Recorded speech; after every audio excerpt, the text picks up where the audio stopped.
सन्माननीय अध्यक्ष महोदय, सन्माननीय सदस्यांनी विचारलेला प्रश्न खरा आहे की परभणी, बीड, धाराशिव, जालना या 3-4 जिल्ह्यामध्ये महाराष्ट्रामध्ये साधारण 1882 अतिरिक्त पदं आहेत. त्यामध्ये परभणीमध्ये 337 पदं अतिरिक्त आहेत, बीडला 364 आहेत, धाराशिवला 289 आहेत, जालन्याला 112 आहेत, अशी 662 पदं अतिरिक्त आहेत.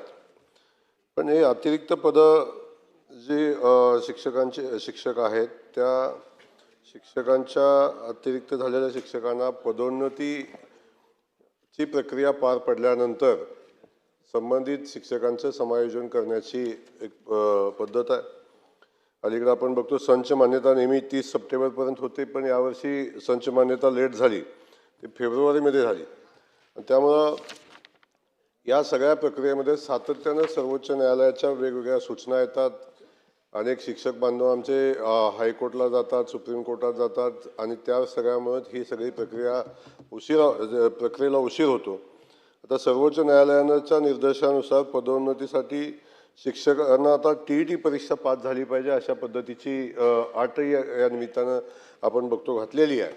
तर TETची परीक्षा पास झाल्याशिवाय आता पदोन्नती देता येत नाही. तेव्हा अतिरिक्त शिक्षकांच्या समायोजनापूर्वी पदोन्नतीची प्रक्रिया पूर्ण करायला लागते आणि ही प्रक्रिया पूर्ण आता TETच्या परीक्षेच्या अनुषंगाने अनेक न्यायालयामध्ये प्रकरणं पेंडिंग आहेत आणि त्यामुळे या सगळ्या प्रक्रियेमध्ये अनंत अडचणी येतात. तो शिक्षकाचा मुख्याध्यापक, केंद्रप्रमुख, विस्तार अधिकारी अशा पद्धतीनं प्रमोशनची पद्धत आहे आणि ती पदोन्नती झाल्यानंतर या अतिरिक्त शिक्षकांचं समायोजन करता येतं. ही गोष्ट खरी आहे की यावर्षी संच मान्यता उशीर आल्यामुळे या शिक्षकांना चं समायोजन करता आलं नाही. तो यामध्ये लक्षवेधी सूचनेमध्ये बीड, धाराशिव, जालना या 4 जिल्ह्यापैकी धाराशिव वगळता 3 जिल्ह्यामध्ये 366 पदं अतिरिक्त आहेत. सद्यस्थितीत या जिल्ह्यामध्ये जिल्हा परिषदेमध्ये प्रथम प्रक्रिया राबवून सहाय्यक शिक्षकांना मुख्याध्यापक, पदवीधर शिक्षक पदोन्नती देण्यात येईल.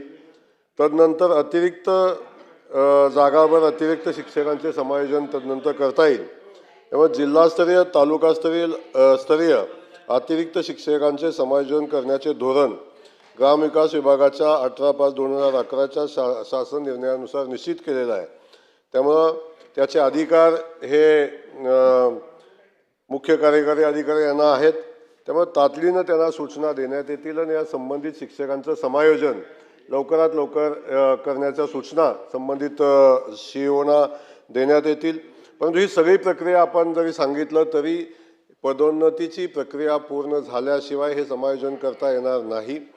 या निमित्तानं मी सभागृहाला आणि महाराष्ट्रातल्या सगळ्याच शिक्षकांना सांगू इच्छितो की या बदलीची प्रक्रिया एवढी क्लिष्ट झालेली आहे.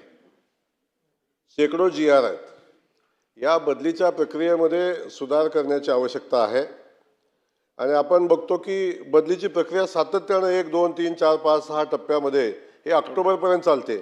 काही झालं तरी हे बदलीची प्रक्रिया शाळा चालू होण्यापूर्वी पूर्ण झाली पाहिजे अशा पद्धतीची नियमावली शासन तयार करेल आणि येणाऱ्या कालखंडामध्ये शाळा चालू होण्यापूर्वी संबंधित शिक्षकाची पदोन्नती असेल, शिक्षकांच्या समायोजन असेल, या सगळ्या प्रक्रिया पूर्ण करण्याची आवश्यकता आहे आणि त्या दृष्टीने शासन निर्णय घेईल. शेवटचा प्रश्न राजू तोडसाम, थोडक्यात पॉईंट. धन्यवाद अध्यक्ष महोदय. थोडक्यात अगदी